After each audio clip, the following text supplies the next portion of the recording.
Bonjour et Boker Tov, Olivier Granilik pour le premier journal depuis Jérusalem sur Radio J et sur Studio Kalita. On en sait un peu plus sur l'identité des terroristes tués au cours d'une opération qualifiée de complexe par le porte-parole de l'armée israélienne. L'opération s'est déroulée dans la nuit de samedi à dimanche et 5 terroristes ont été tués lors d'échanges de feu avec des soldats de l'unité d'élite de Duvdevan. Les forces de sécurité ont agi ce soir en Judée-Samarie contre des terroristes du Hamas qui étaient sur le point de commettre des attaques terroristes dans un avenir immédiat. C'est ce qu'a déclaré dans un communiqué Naftali Bennett alors qu'il était en route pour New York pour prendre la parole à l'Assemblée générale des Nations unies. Le ministre de la Défense a confirmé qu'il s'agit d'une cellule terroriste très dangereuse qui planifiait des attentats dans plusieurs villes d'Israël, comme à l'époque de la seconde intifada. Quant au chef de l'état-major de Tzahal, Aviv Kochavi, il a déclaré que cette opération, qu'il a qualifiée d'exceptionnelle, avait permis l'arrestation de membres d'une cellule du Hamas qui donc planifie des attentats imminents d'une grande envergure dans plusieurs villes israéliennes, dont Jérusalem. 2 soldats israéliens ont été blessés au cours de cette opération militaire.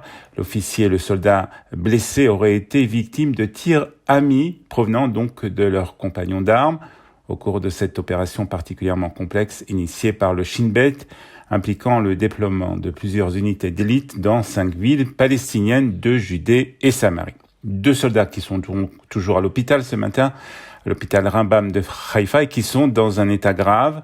Vos fils sont des véritables héros qui ont réussi à déjouer des attentats qui auraient pu être très meurtriers. Grâce à cette courageuse opération, ils ont réussi à sauver la vie de plusieurs Israéliens. C'est ce qu'a déclaré le général de la région de Judée et Samarie à Tzahal aux parents venus donc visiter leurs enfants dans cet hôpital de Haïfa. Mais il semblerait que cette opération ne soit pas totalement terminée.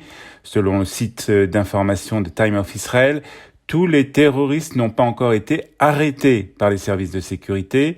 Bien que l'armée pense avoir porté un coup sérieux au projet de la cellule, elle ne sait pas encore si elle a totalement éliminé la menace que représentait cette dernière.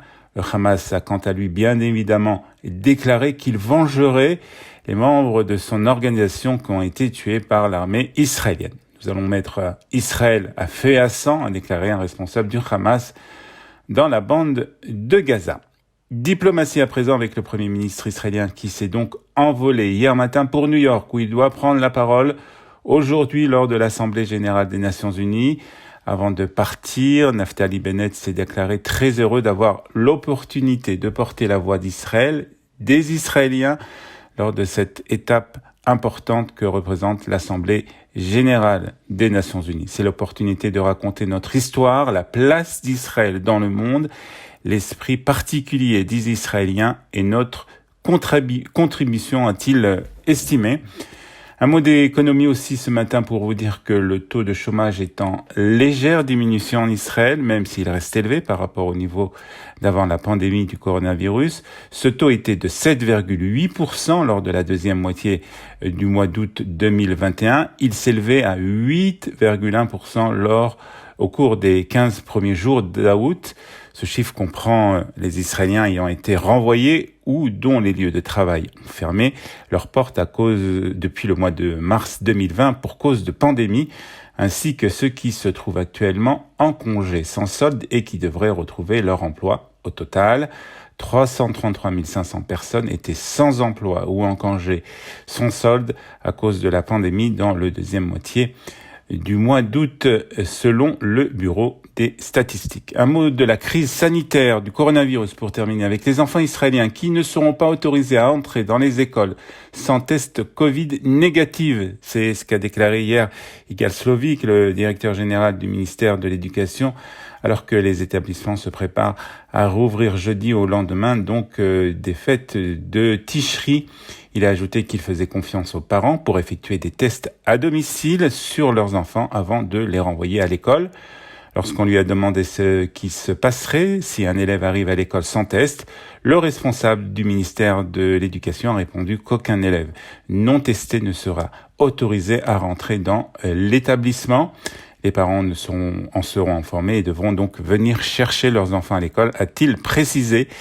Pays de Galles, Sovic a également indiqué qu'il soutenait la décision de ne pas payer les enseignants non vaccinés qui refusent de se faire tester.